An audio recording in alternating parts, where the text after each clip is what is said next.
नमस्कार. आपणा सर्वांचे अवधूत रीसर्च यूट्यूब चॅनलवर पुन्हा एकदा स्वागत. आजचे दिनविशेष शनिवार 4 मे 2024. अग्निशामन दलाच्या सर्व कर्मचाऱ्यांना आंतरराष्ट्रीय अग्निशामक दिनाच्या हार्दिक शुभेच्छा. दरवर्षी 4 मे हा दिवस फायर फायटर डे म्हणजेच आंतरराष्ट्रीय अग्निशमन दिन म्हणून साजरा केला जातो.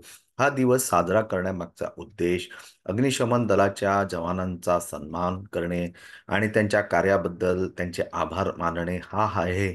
1999 मध्ये प्रथमच आंतरराष्ट्रीय अग्निशामक दिवस साजरा करण्यात आला. तसेच आज श्री वल्लभाचार्य जयंती. सर्वांना हार्दिक शुभेच्छा. श्री वल्लभाचार्य हे भगवान श्रीकृष्णाचे निस्सीम भक्त होते. त्यांनी भगवान श्रीकृष्णाला सर्वोच्च शक्ती मानले. श्रीनाथजींच्या रूपात त्यांनी पूजा केली. हा दिवस वल्लभाचार्यांच्या जीवनातील सर्वात मोठा प्रसंग दर्शवितो, जेव्हा त्यांना भगवान श्रीकृष्णाने भेट दिली होती. वल्लभाचार्य एकदा भारतातील वायव्य प्रदेशाकडे जात असताना त्यांना गोवर्धन पर्वताजवळ एक विचित्र घटना दिसली, जी भगवान श्रीकृष्णाशी संबंधित आहे. डोंगरावर एक विशिष्ट जागेवर एक गाय रोज दूध टाकताना त्यांना दिसली.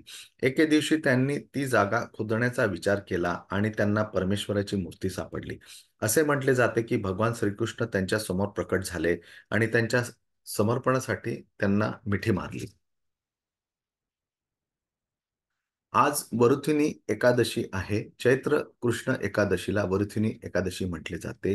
या दिवशी श्रीकृष्णांच्या वराह अवताराचे पूजन केले जाते. वरुथिनी एकादशीचे व्रत करणाऱ्यांना श्रीकृष्णाचे संरक्षण कवच मिळते, अशी मान्यता आहे. वरुथिनी एकादशीला श्री विष्णूची पूजा करावी. यावेळी श्री विष्णू सहस्त्रनामाचे पठण करणे फलदायी मानले जाते. या व्रतामध्ये श्री विष्णूंच्या दशावताराची कथा ऐकावी किंवा त्याचे स्मरण करावे. या व्रताचा संकल्प करून पूजन केल्यानंतर दिवसभर केवळ फलाहार करावा असे सांगितले जाते.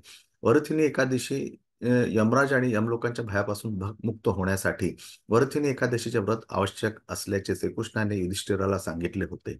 वरथिनी एकादशी सौभाग्य प्रदान करणारी, सर्व पाप नष्ट करणारी आणि शेवटी मोक्ष प्रदान करणारी आहे. हे व्रत केल्याने सौभाग्य प्राप्ती होते आणि या वरथिनी एकादशीच्या पराभवामुळेच राजा मंधाता स्वर्गात पोहोचले होते. वरथिनी एकादशीचे फळ 10,000 वर्षापर्यंत तप करण्यासमान आहे. कुरुक्षेत्रात सूर्यग्रहणावेळी एक मण स्वर्णदान केल्याचे जे फळ असते, ते फळ वरथिनी एकादशी व्रत केल्याने प्राप्त होते. वरथिनी एकादशी व्रत केल्याने मनुष्य या लोकात सुख भोगून परलोकात स्वर्गाची प्राप्ती करू शकतो. या एकादशीचे व्रत गंगा स्नानाच्या फळापासून देखील अधिक आहे, असे श्रीकृष्णाने युधिष्ठिराला सांगितले होते. शुभ शनिवार. आज हनुमंताचा वार. हनुमंताच्या मंदिरात जाणे, तिथे त्यांना रुईचा हार, फूल, फळ अर्पण करणे. तसेच भगवान शंकराचा अवतार देखील मारुतीरायाला मानतात, तर त्यांना बिल्वापत्र देखील तुम्ही वाहू शकता. आणि मारुतीला वेगवेगळ्या वेळी वेगवेगळा पदार्थ आवडतो, तर त्या पदार्थ तुम्ही प्रसाद म्हणून अर्पण करू शकता. जसं सांगायचं झाले तर बुंदीचा लाडू, त्याच्यानंतर अ, इमरती हा त्यांचा विशेष प्रिय पदार्थ आहे, तर त्याला तुम्ही प्रसाद म्हणून अर्पण करू शकता. तर एवढे बोलून मी आजचा दिनविशेष हा भाग व्हिडिओ इथेच थांबितो. ज्यांना हा व्हिडिओ आवडला असेल त्यांनी कृपया लाईक करावे, शेअर करावे आणि जे नवे सबस्क्रायबर असतील त्यांनी सबस्क्राईब करावे, जेणेकरून त्यांना आधीचे किंवा पुढील व्हिडिओज पाहता येतील. आपला दिन भगवंताच्या कृपेने चांगला जावो ही ईश्वरचरणी प्रार्थना. धन्यवाद.